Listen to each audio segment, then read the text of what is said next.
Hello guys, good morning. This is your coach Dave again. So in this video, I'm gonna show with you guys kung magkano kinikita ako sa pagtitrade dito sa crypto, sa forex, and sa synthetic indices via Derived. Okay? Sa Deriv. Okay? Kung sa Deriv, meron siyang pwede ka mag-trade dyan ng forex, ng synthetic indices, ng stock indices, crypto. Yan. So, let's proceed na, no? Ito yung kinikita ko every 15 and 30th month of the month. Share ko lang siya sa inyo guys ha. So I'm going to make this video in order for you uh, to share, not to brag, okay? To inspire you, not to brag, okay? And sana makatulong din siya sa inyo, okay? So by the way, this is your coach Jake again, no? So punta na tayo sa part ng cashier area, withdrawal, trade, reports, okay? Reports, tapos statement. Okay, so dito makikita nyo naman yung ano ko, yung filter lang natin siya, withdrawal. So, ito, sana ma-inspired kayo na kung kumikita ako ng ganito through trading is uh, possible kaya nyo rin, okay? So, ganito siya simple. So, kita nyo naman po to sa part na ito, $180 no July 11, 2024. $498 noong July 20, 2024, $597 noong August 6, yan.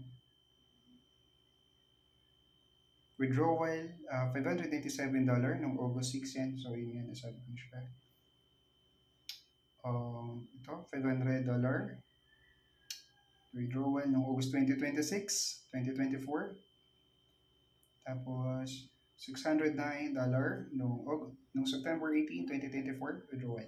So, yun yung kinikita natin sa pagtitrade dito sa The Wave, sa Forex, sa Synthetic, and sa stock indices. Okay? So, next naman is yung pagiging affiliate marketer or pagiging introducing broker natin. So sa ganung program naman or isa sa mga online business na ginagawa ko sa Forex industry o sa Forex business is itong pagiging affiliate marketer. Wherein, ang good things dito is you can earn money without capital. Okay? And sana makatulong din siya sa inyo and ma-inspired kayo sa ipapakita ko at sana makatulong talaga siya sa inyo. Okay? So, disclaimer lang na yung pagiging affiliate marketer or pagiging introducing broker is pwede nyo siyang isabay sa pagiging bilang trader ninyo. Pero it's up to you pa rin guys kung gagawin nyo siya o hindi. Okay? Ako kasi minamaximize ko yung potential earnings ko aside sa pagiging trader ko. Okay? So, punta tayo dito sa part ng teka.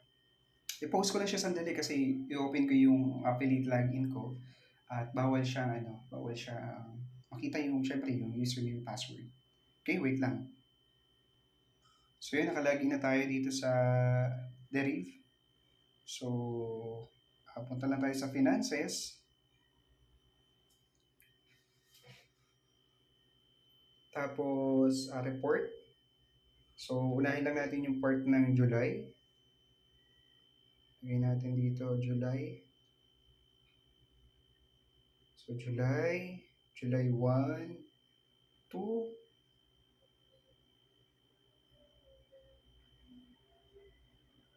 July 31. So, display report.